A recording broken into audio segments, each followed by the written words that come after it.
दोस्तों आज की इस क्लास में हम बिहार डीएलएड एंट्रेंस एग्जाम 2023 के लिए रीजनिंग के प्रैक्टिस सेट सॉल्व करेंगे। दोस्तों आज का हमारा टॉपिक है वेन डायग्राम। जैसा कि दोस्तों आप सभी जानते हैं, लुप्त संख्याएं ज्ञात करना, इस टॉपिक के लगभग 100 क्वेश्चंस हम ऑलरेडी कर चुके हैं और मैंने आपको बताया था दोस्तों कि हम सभी टॉपिक से जो है 100 क्वेश्चंस कंप्लीट करेंगे, क्योंकि दोस्तों बिहार डीएलएड एंट्रेंस एग्जाम में रीजनिंग में दोस्तों आपके 15 से 20 टॉपिक से क्वेश्चंस पूछे जाएंगे और दोस्तों लगभग 20 दिन में जो है हम रीजनिंग के सिलेबस कंप्लीट कर लेंगे।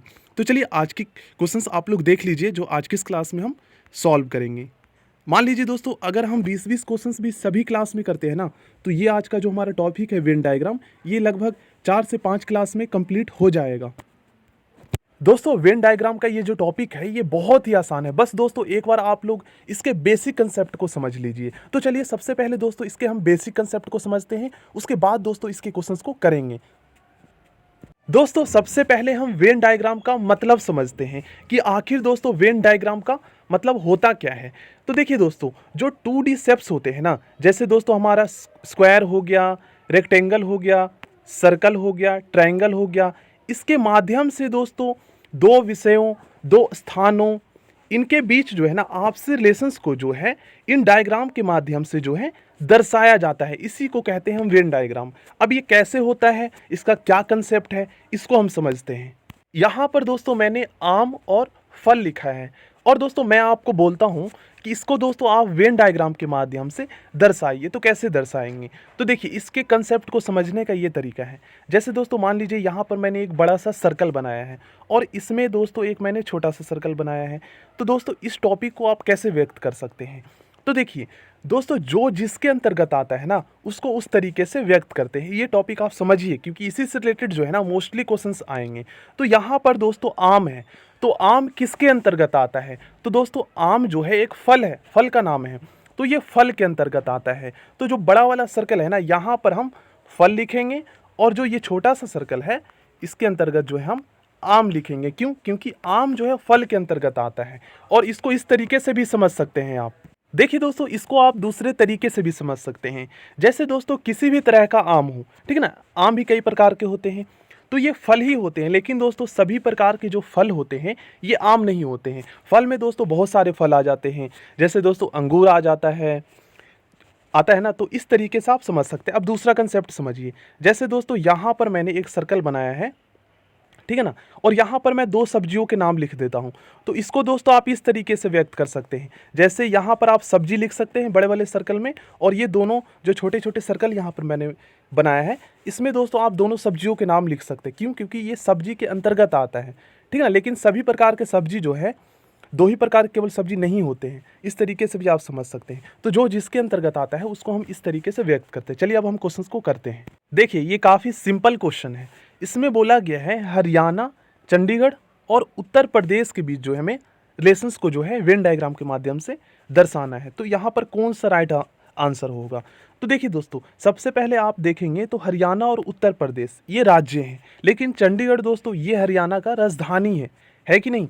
तो सबसे पहले दोस्तों आप जो है ये करिए कि जो जिसके अंतर्गत आता है उस तरीके से जो है वेन डायग्राम के माध्यम से आप इसको व्यक्त कीजिए। तो जैसे दोस्तों आप सभी जानते हैं और ये भी आप जानते हैं कि ऐसे भी जो राजधानी होता है वो राज्य के अंतर्गत आता है, ठीक है ना। या फिर हम कह सकते हैं कि जो सेंटर में होता है राजधानी ऐसे भी होता ही है। तो इस तरीके से दोस्तों आप बना सकते हैं हरियाणा और चंडीगढ़ के लिए ये हरियाणा हो जाएगा, और दोस्तों ये छोटा वाला सर्कल ये चंडीगढ़ हो जाएगा। लेकिन उत्तर प्रदेश अलग है तो इसको आप इस तरीके से व्यक्त कर सकते हैं, ठीक है ना। तो इसका राइट आंसर ऑप्शन डी हो जाएगा। इसके क्वेश्चंस दोस्तों बहुत ही आसान होते हैं। बस आप लोग जो है ना, जो मैंने आपको कंसेप्ट बताया था, अगर आपने उसको ध्यान से समझा है तो इजीली आप इस टाइप के क्वेश्चंस को सॉल्व कर सकते हैं। देखिए यहाँ पर दोस्तों फर्नीचर, कुर्सी और मेज के अंतर्गत जो है हमें रिलेशंस को जो है यहाँ पर वेन डायग्राम के माध्यम से दर्शाना है। तो दोस्तों यहाँ पर आप लोग देखेंगे कुर्सी और मेज, कुर्सी और मेज दोस्तों ये किसके अंतर्गत आता है, तो दोस्तों ये फर्नीचर के अंतर्गत आता है। जैसे सब्जियां जैसे दोस्तों फल, मैंने यहाँ पर मैंने आम और अंगूर ले लेता हूँ। आम और अंगूर ये फल के अंतर्गत आता है। तो इसी तरीके से दोस्तों कुर्सी और जो मेज है ना ये फर्नीचर के अंतर्गत आता है। तो इसको आप इस तरीके से दर्शा सकते हैं, ठीक है। ये छोटे वाला सर्कल जो है ये कुर्सी और मेज हो जाएगा और ये बड़ा वाला जो सर्कल है ये दोस्तों फर्नीचर के अंतर्गत ये फर्नीचर हो जाएगा क्योंकि कुर्सी मेज इसके अंतर्गत आता है। तो इसका राइट आंसर ऑप्शन ए हो जाएगा। देखिए ये भी काफ़ी सिंपल क्वेश्चन है, इसको आप लोग ध्यान से समझिएगा। जैसे दोस्तों यहाँ पर कलम, स्याही और रिफिल, तो आप लोग देखेंगे दोस्तों स्याही जो है ना ये किसके अंतर्गत आता है, तो ये रिफिल के अंतर्गत आता है ना। और दोस्तों रिफिल जो है ये पेन के अंतर्गत आता है। तो ये छोटा वाला जो सर्कल बनाया है ना, यहाँ पर दोस्तों आप लोग स्याही लिख सकते हैं, और ये उसके बाद जो मैंने सर्कल बनाया है यहाँ पर आप लोग रिफिल लिख सकते हैं, क्योंकि स्याही रिफिल के अंतर्गत आता है और रिफिल दोस्तों कलम के अंतर्गत आता है। तो बड़े वाले सर्कल के अंदर आप जो है कलम लिख सकते हैं। तो इसका राइट आंसर ऑप्शन बी हो जाएगा। है ना कितना आसान क्वेश्चन। देखिए दोस्तों ये भी काफ़ी सिंपल क्वेश्चन है। यहाँ पर पूछा गया है दी गई आकृति में कितनी घड़ियां गोल तथा नीली है परंतु लाल नहीं है। तो सबसे पहले दोस्तों जो भी यहाँ पर डायग्राम है ना जो लाल को व्यक्त कर रहा है उसको हम हटा देते हैं, उसके अंदर जो भी संख्याएं हैं उसको आप लोग हटा दीजिए। तो देखिए यहाँ पर जो ये ट्रायंगल है ये लाल को दर्शा रहा है और यहाँ पर घड़ियां जो है लाल नहीं होना चाहिए, तो यहाँ पर हटा देते हैं। अब देखिए यहाँ पर बोला गया है कि घड़ियां गोल तथा नीली होनी चाहिए, लेकिन दोस्तों यहाँ पर आप लोग देखेंगे 56, तो ये ओनली नीला है, ये घड़ी नहीं है।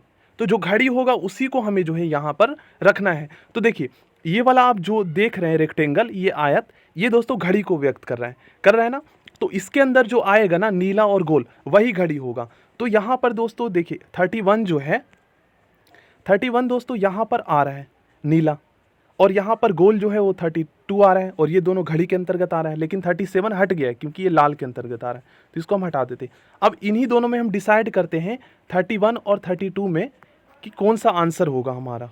देखिए दोस्तों अब यहाँ पर बोला गया है कि घड़ियाँ जो है ना गोल तथा नीली होना चाहिए, लेकिन दोस्तों यहाँ पर जो ये 32 है ये दोस्तों ओनली गोल है, गोल और घड़ी है, नीली नहीं है। लेकिन नीली और गोल दोनों होना चाहिए, क्यों? क्योंकि दोस्तों ये सर्कल के अंदर आ रहा है।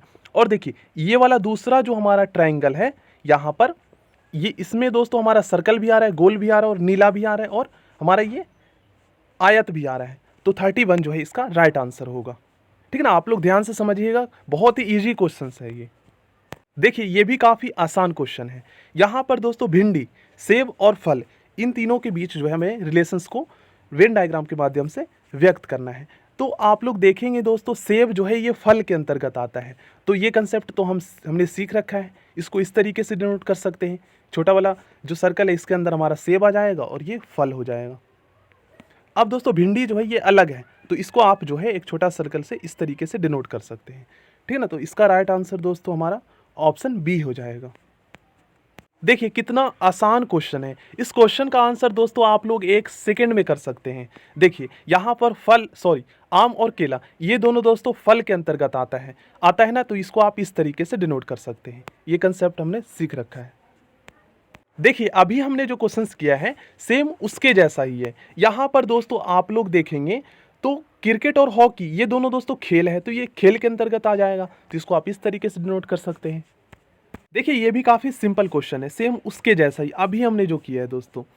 तो यहाँ पर देखिए एनिमल के अंतर्गत दोस्तों हमारा बाघ और हाथी ये दोनों एनिमल के अंतर्गत आ जाएगा ना। तो इसको दोस्तों आप लोग सर्कल के माध्यम से इस तरीके से डिनोट कर सकते हैं।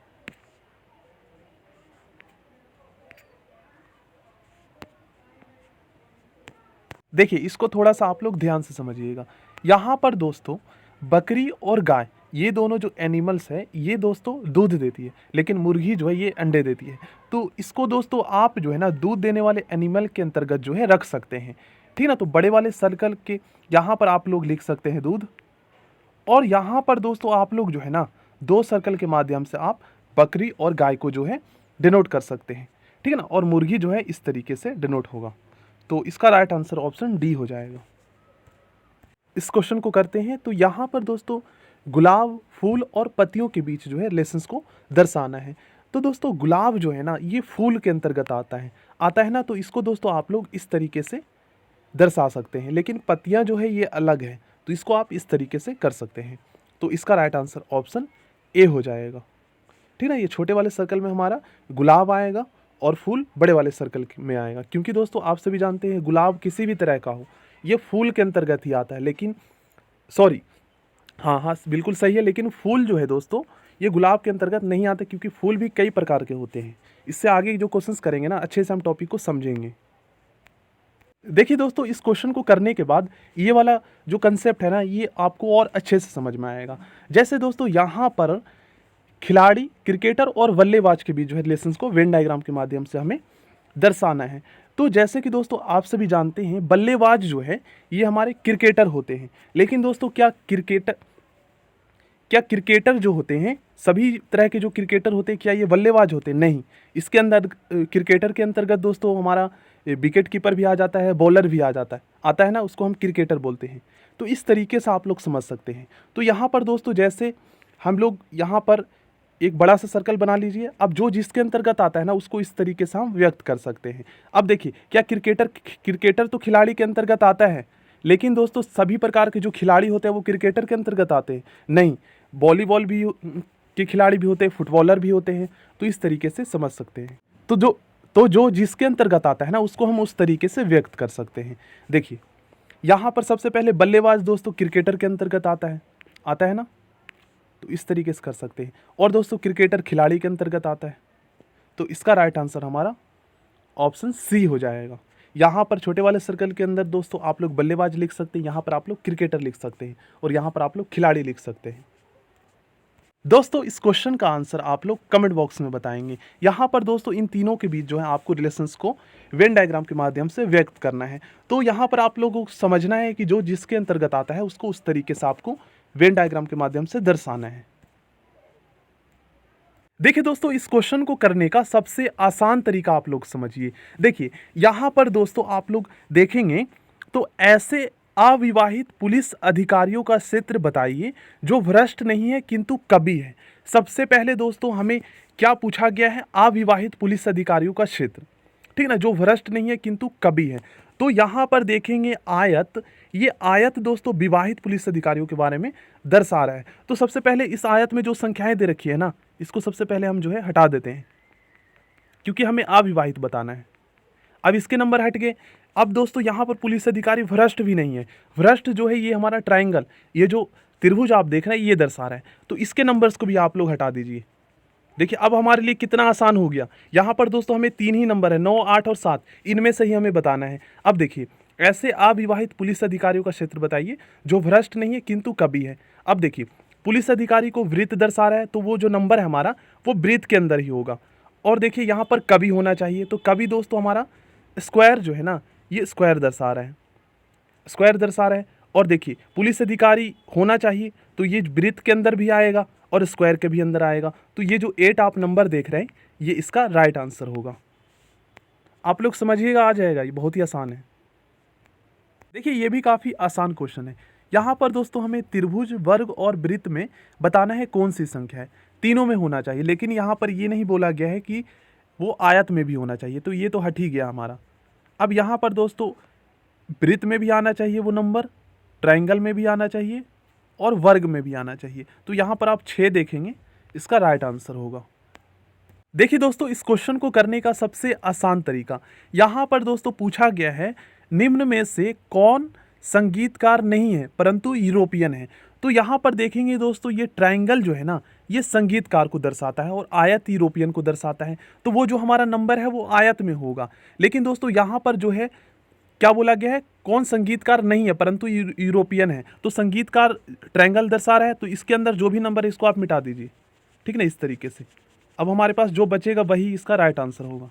तो देखिए 11 इसका राइट आंसर होगा, ऑप्शन सी।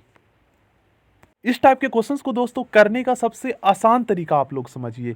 जैसे दोस्तों इसमें पूछा क्या गया है, कौन सा क्षेत्र जो है ना सैनिक अधिकारियों को दर्शाता है जो छोटे हैं लेकिन मजबूत नहीं है। अब यहाँ पर वृत्त जो है मजबूत आदमियों को दर्शा रहा है। तो वृत्त में जो भी नंबर्स है ना इसको आप इस तरीके से मिटा दीजिए, हटा दीजिए। अब देखिए आपके पास क्या बचा, 2 बचा है, तो 2 इसका राइट आंसर होगा। देखिए दोस्तों ये भी बहुत ही सिंपल क्वेश्चन है। यहाँ पर हमें पूछा क्या गया है, कौन सा कथन अत्यंत जो है उपयुक्त है। तो एक चीज यहाँ पर आप देखेंगे, ए डॉक्टरों को दिखाता है, बी पियानो वादकों को और सी लेखकों को दर्शाता है। तो कहने का मतलब ये है दोस्तों कि बी और सी किसके अंतर्गत आ रहा है, तो ये दोस्तों डॉक्टर के अंतर्गत आ रहा है। तो जो हमारे ये पियानो वादक है बी और लेखक है सी, ये दोनों दोस्तों डॉक्टर है, क्योंकि जिसके अंतर्गत आ रहा है वही हम कहेंगे। और डी जो है गायक ये अलग है। तो देखिए सभी लेखक और पियानो वादक डॉक्टर है। ऑप्शन बी कथन जो है इसका राइट आंसर होगा। देखिए इस क्वेश्चन को दोस्तों आप लोग इस तरीके से समझ सकते हैं। मान लीजिए देखिए जो बच्चे होते हैं दोस्तों वो चाहे स्कूल में पढ़े या कॉलेज में पढ़े वो स्टूडेंट ही कहलाते हैं। तो यहाँ पर दोस्तों आप स्टूडेंट को इस तरीके से डिनोट कर सकते हैं, ये हमारा कॉलेज हो जाएगा, ये हमारा स्कूल हो जाएगा, ठीक है ना। आपसी रिलेशंस यहाँ पर है इन तीनों का। तो इसका राइट आंसर ऑप्शन बी हो जाएगा। इसके क्वेश्चंस करेंगे आगे नेक्स्ट क्लास में तो समझ में आ जाएगा, कोई दिक्कत नहीं है। इस क्वेश्चन को दोस्तों आप लोग इस तरीके से कर सकते हैं। यहाँ पर मनुष्य, वनस्पति और गाय ये तीनों दोस्तों अलग अलग है, तो इसको आप इस तरीके से कर सकते हैं। इनके बीच कोई आपसी रिलेशंस नहीं है ना, तो आप इसको इस तरीके से कर सकते हैं। देखिए ऑप्शन ए इसका राइट आंसर हो जाएगा। अगर दोस्तों आपसी रिलेशंस होता तो हम इसको इस तरीके से डिनोट कर सकते थे। देखिए इस क्वेश्चन को करने का सबसे आसान तरीका आप लोग समझिए। यहाँ पर दोस्तों क्वेश्चन में क्या बोला गया है, जो उन लड़कियों का प्रतिनिधित्व करता है जो सेवारत तो है किंतु अविवाहित है। इनका कहने का मतलब ये है कि ऐसे लड़कियां जो सेवारत है लेकिन विवाहित नहीं है, अविवाहित बोला गया ना, तो विवाहित नहीं है अविवाहित है, तो सबसे पहले विवाहित के अंदर जितने भी नंबर से इनको हम हटा देते हैं, ठीक है ना, इससे और आसान हो जाएगा। अब दोस्तों सेवारत भी होना चाहिए और वो लड़की भी होना चाहिए, तो यहाँ पर 2 नंबर्स जो है ये सही होगा। ऑप्शन बी इसका राइट आंसर होगा। देखिए जो दोनों के अंतर्गत आ रहा हो, तो दोस्तों सेवारत भी होना चाहिए और लड़की भी होना चाहिए, तो ये नंबर्स इनको तो हमने हटा दिया था। अब देखिए यहाँ पर ये लड़की भी है और ये सेवारत भी है ना ये नंबर, लेकिन एक नहीं है, ये ओनली लड़की है, सेवारत नहीं है, और ना और 3 नहीं है क्योंकि ये ओनली सेवारत है, ये लड़की नहीं है, तो 2 जो है दोनों को यहाँ पर डिनोट कर रहा है, ठीक ना। तो इसका राइट आंसर 2 होगा, option B. So thank you friends, बाकी के क्वेश्चंस हम नेक्स्ट क्लास में करेंगे।